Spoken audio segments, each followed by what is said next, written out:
हम इंसान लगातार कई सालों से स्पेस एक्सप्लोरेशन कर रहे हैं और इस स्पेस एक्सप्लोरेशन की जर्नी में हम इंसानों ने कई सारे प्लैनेट्स की खोज की। इनमें से कुछ प्लैनेट्स तो बहुत ही ज्यादा खास हैं और कुछ प्लैनेट्स तो सचमुच हम इंसानों को हैरान कर देते हैं। लेकिन आज तक हम इंसानों ने जितने भी प्लैनेट्स खोजे उनमें से शायद सबसे अनोखा प्लैनेट है हमारी पृथ्वी। और इस पृथ्वी को सबसे ज्यादा अनोखा बनाता है इसका एनवायरनमेंट। इसके अलावा पृथ्वी में मौजूद पानी भी हम इंसानों के लिए किसी वरदान से कम नहीं है। पृथ्वी में मौजूद समुद्र हम इंसानों के लिए बहुत ही ज्यादा जरूरी है। ये समुद्र जितने ज्यादा गहरे हैं उतने ही ज्यादा खतरनाक भी। समुद्र की गहराई का अंदाजा इसी बात से लगाया जा सकता है कि अगर हम पूरा माउंट एवरेस्ट भी समुद्र में डुबो दे तब भी माउंट एवरेस्ट की हाइट कम पड़ जाएगी हमारी समुद्र की गहराई नापने के लिए। हमारे समुद्र जितने ज्यादा गहरे हैं उतने ही ज्यादा मिस्टीरियस भी। समुद्र की गहराई में कई बार इतने बड़े जानवर मिलते हैं जिनका साइज कई मीटर्स में होता है। और आज तक हम इंसानों ने दुनिया में जितने भी सबसे बड़े जानवर देखे जैसे कि blue whale, giant squid, spider crab, ये सब भी समुद्र की गहराई में पाए जाते हैं। आप जानकर हैरान रह जाएंगे लेकिन वे चांद जो हमसे लाखों किलोमीटर की दूरी पर मौजूद है उसके बारे में हम इंसान 90% से भी ज्यादा जानते हैं। वही समुद्र जहाँ पर हम इंसान कई दशकों से खोजबीन कर रहे हैं उसके बारे में हम इंसान ना के बराबर जानते हैं। तो ऐसे में सबसे अजीब बात यह आती है कि ऐसी कौन सी मजबूरी जिसकी वजह से हम समुद्र के बारे में इतना कम जानते हैं। हम इसको कवर करेंगे अपने अगले वीडियो में, लेकिन आज बात करेंगे उससे भी ज्यादा इंटरेस्टिंग टॉपिक के बारे में, जायंट स्क्विड, जिसके बारे में आपने कई बार सुना होगा।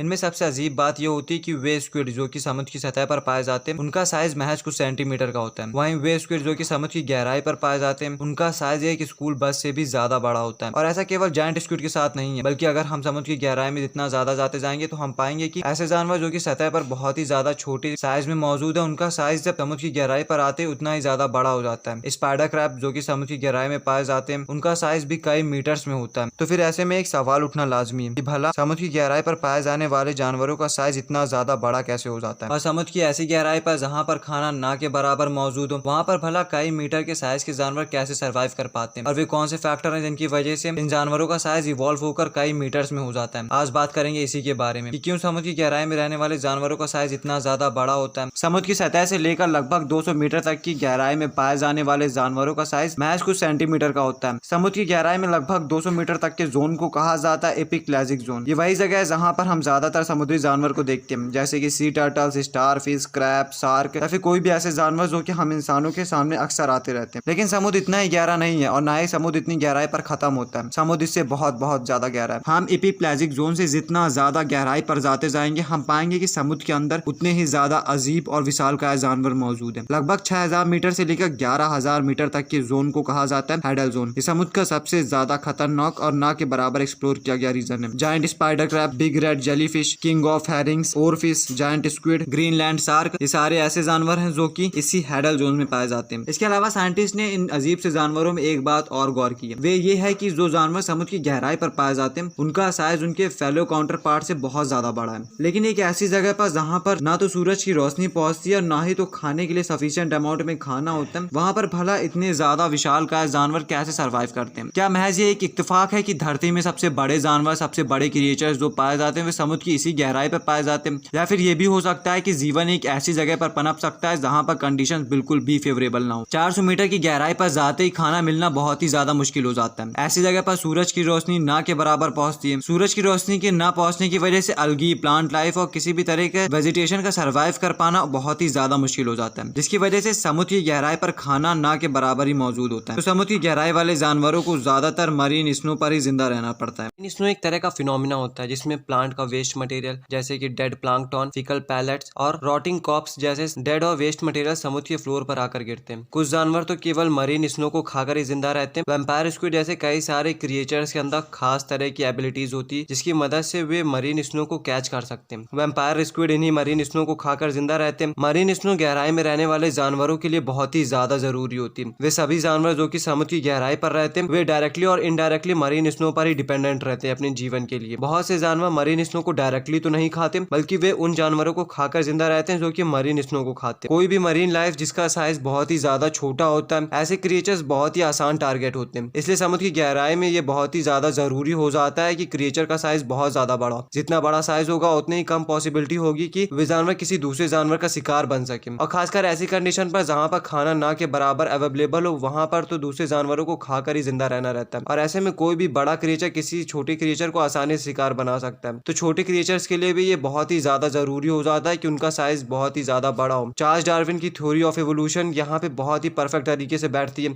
और यह हमें समझाने में मदद करती है कि एवोल्यूशन कैसे काम करता है। वे जानवर जो कि समुद्र की सतह पर पाए जाते हैं उनका साइज बहुत ही ज्यादा छोटा होता है, लेकिन समुद्र की गहराई पर आते इन जानवरों का साइज बड़ा होने लगता है। और ये भी एक कारण हो सकता है कि क्यों इन जानवरों का साइज समुद्र की गहराई में बड़ा हो जाता है। इसके अलावा बड़े साइज के कुछ और फायदे भी हैं, जैसे कि जितना बड़ा साइज होगा उतना ही कम मेटाबॉलिज्म लगेगा, यानी कि larger an animal more efficient it is. बड़े साइज होने की वजह से कई बार ऑर्गेनिज्म कम खाने को खाकर भी जिंदा रह सकता है। इसका परफेक्ट एग्जांपल दिखता है आपको हमारे डे टू डे लाइफ में। एक हॉर्स रैट के कंपैरिजन में 1000 गुना ज्यादा बड़ा होता है, पर क्या हॉर्स को 1000 गुना ज्यादा खाने की जरूरत पड़ती है एक रैट के कंपैरिजन में? तो इसका जवाब है नहीं। और ये भी एक कारण है जिसकी वजह से ऑर्गेनिज्म का साइज जितना ज्यादा बड़ा होगा उतना ही ज्यादा अच्छा होगा। जायंट स्क्विड, जिसके बारे में हमने शुरुआत में बात की थी, अगर उसका साइज कई मीटर्स में है तो वो एक नॉर्मल फिश को खाकर भी कई सालों तक जिंदा रह सकता है। इसके अलावा बर्गमैन रूल्स के अकॉर्डिंग बात करें तो ऐसे जानवर जो कि ठंडे इलाके में पाए जाते हैं उनका साइज वैसे भी उन जानवरों से बड़ा होता है जो कि गर्म इलाके में पाए जाते हैं। यही कारण है कि पोलर बियर जैसे जानवर नॉर्मल बियर के कंपैरिजन में बहुत ही ज्यादा बड़े होते हैं। तो ऐसे जानवर जो कि समुद्र की गहराई और ठंडे इलाके में पाए जाते हैं उनका साइज नॉर्मल जानवरों से बहुत ही ज्यादा बड़ा होता है। यही कारण है कि कई बार हम पोल्स की तरफ इतने ज्यादा बड़े मरीन एनिमल्स को देखते हैं, लेकिन समुद्र बहुत ही ज्यादा मिस्टीरियस भी है और समुद्र के बारे में अभी हम ना के बराबर जानते हैं। तो हो सकता है कि कुछ और कारण भी हो जिनकी वजह से समुद्र की गहराई में रहने वाले जानवरों का साइज इतना ज्यादा बड़ा होता हो। लेकिन उम्मीद करते हैं कि आपको आज का वीडियो जरूर पसंद आया होगा। ऐसे अमेजिंग वीडियोस के लिए जुड़े रहिए हमारे साथ, सब्सक्राइब करें हमारे चैनल को, प्रेस द लाइक।